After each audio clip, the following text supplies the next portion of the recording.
Hello once again, everyone. It's time for another Sonichu fanfiction. I told you I found a lot of these. This is from fanfiction.net from Rosechew. Well, the lady herself wrote this wonderful story. This is Sweetheart, a Sonichu fanfiction.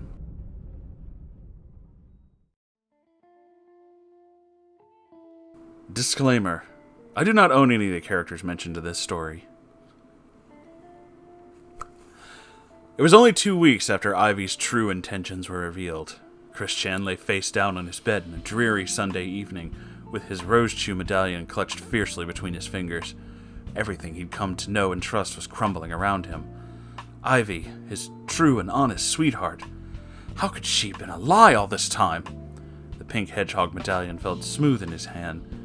He caressed it gently with his fingers. It seemed unlikely the day would ever come where he'd place this around the neck of his God-sent sweetheart. Chris began to feel foolish, thinking how quickly he had opened up to the loving redhead he believed he'd grown a connection with. Those private dances in the shower, where he and Ivy were to stand under the hot stream of water. He'd seen it all so clearly. Her perfect white breasts covered in soapy suds so close to his body that he could feel her heartbeat. The time he showed her how he preserved his seed, and he did do that too, in the hopes of them having a beautiful daughter named Crystal in the years to come. And the most bitter of them all, he dreamt of marrying her. It had been so vivid. The day he pictured it. She was the strongest muse he had ever had. His hands worked like magic, capturing the dreamlike vision down onto paper and putting it all together to prove his love. But it was all over now. He had been trolled once again. Back to the cold, single world, just praying for a boyfriend-free girl to save him from this lonely existence. Chris was dying inside. He only awoke from his catatonic state when he heard a faint tapping on his bedroom door. Father, are you in there? Chris sighed and sat up on the bed. His faithful companion Sonichu was here, and although he really felt like he wanted to be alone right now, he let the hedgehog in. Come on in, Sonichu. Sonichu sat on the bed next to Chris, his neon tail brushing gently against Chris's tear-stained cheek. You haven't been at dating class, Father. People are starting to worry. It's not helping they're sitting around and all those trolls are going to think that you're gay. I don't care. But, Father, ED has updated their page on you. Come on, you need to get back on YouTube and set those damn rumors straight. You're a handsome and kind man. You'll find a boyfriend-free girl for sure. You can build any girl into a sweetheart from the ground up. My heart is 100% shattered, Sonichu. You don't know what it's like when you got a great gal pal like Rosechew around. I don't want to go to no dating class. I'm just gonna die alone in Virginia. Sonichu saw his master was getting hysterical. Bob Chandler gave an angry thump on his son's door and told him to be quiet. Feeling protective of his master, Sonichu wrapped a comforting arm around Chris to ease his angst. Chris didn't say anything, but felt surprisingly warm and at ease in the yellow creature's embrace. He rested his head against Sonichu's chest and clung to him tightly, sobbing deeply. He stopped crying when he felt something poke him in the ear. Looking down, Chris could see Sonichu's penis was fully out and throbbing. Startled, he leapt out of his creation's arms. Sonichu blushed furiously. I'm sorry, Father. I couldn't help it. I didn't want you to find out this way.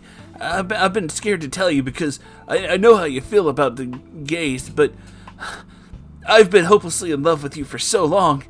I picture your face and Rosechew and I make love, and I always do her from behind because I can pretend it's you. I understand if you disown me now, though. I had to tell you I'm gay, and I will always love you more than any girl ever could. Sancho, I told you to stay straight. I'm not trusting any homos over here. Just get out. Just get out before you leave your homo stank in the air. Tilting his head in shame, Sonichu kissed his master's head and gently tried to hold back the tears of his own. This man was his everything. Without him, he wouldn't be alive. and to be cast out by his own father was too much for the hedgehog heart to handle. Sonichu jumped off the bed and headed towards the door.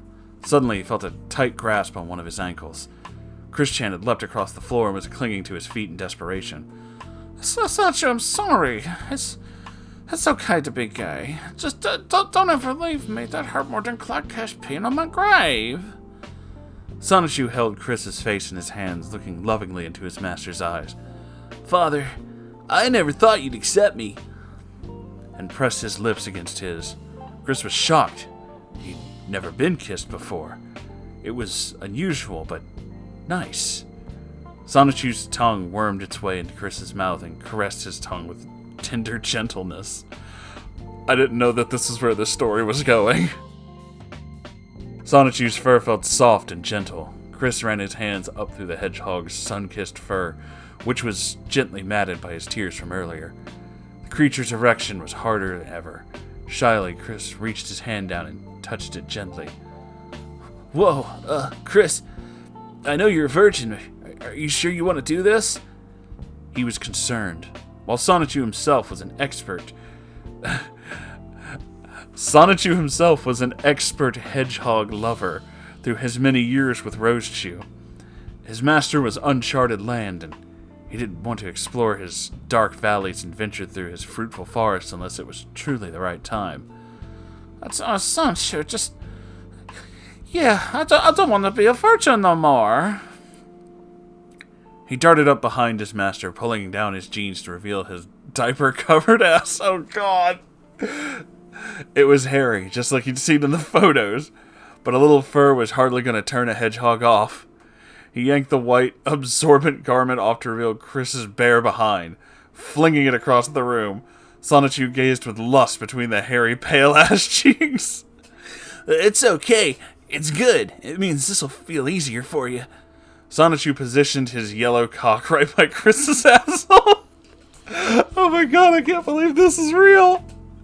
It may hurt a little at first, but soon it's gonna feel really good. Sonichu plunged his hard yellow cock into Chris-chan's virgin hole. Chris yelped a little. It was uncomfortable initially. He gritted his teeth as the hedgehog creation thrust it in and out of him. The fat rolls of his stomach flopped back and forth in the motion, making a slapping sound against Sonichu's legs. Oh, God. After a while, the pressure relaxed. Chris began to feel an amazing sensation build up inside of him. I started to feel good. The yellow thing went harder and faster, keeping himself from coming until he saw his master's penis begin to spurt potential children. Oh, why did you word it like that? It was then he knew he had fully satisfied his father. He pulled his penis out, shouting, "Zap it to the extreme!" and released his love all over his master's lovers, slumped to the floor. Naked, tired, locked in each other's arms. Ivy was the furthest thing from Chris's mind now. The next morning, Chris and Sonichu had moved to the bed and lay curled up together in the nude. The room smelt of Axe deodorant and Glade plug-ins. It was a happy day for Chris-chan. I can't wait to make a comic about this. Oh, Sonichu, thank you for freeing me. If it wasn't for you, I'd still be a lonely, closeted virgin, but now my heart is 100% intact. Shame we won't get a wedding comic like you did with Ivy, Father. Sonichu sighed. A pang of jealousy shot through his mind. If only homosexuality could be accepted and gay marriage be legalized. Chris saw his boyfriend's sad face. Well, I sure can't give you a wedding band, but I definitely have one ring for you to put your finger in. Chris bent over and Sonichu smirked. It was all too perfect. The end. Author's note. Writing this was a challenge, even for me.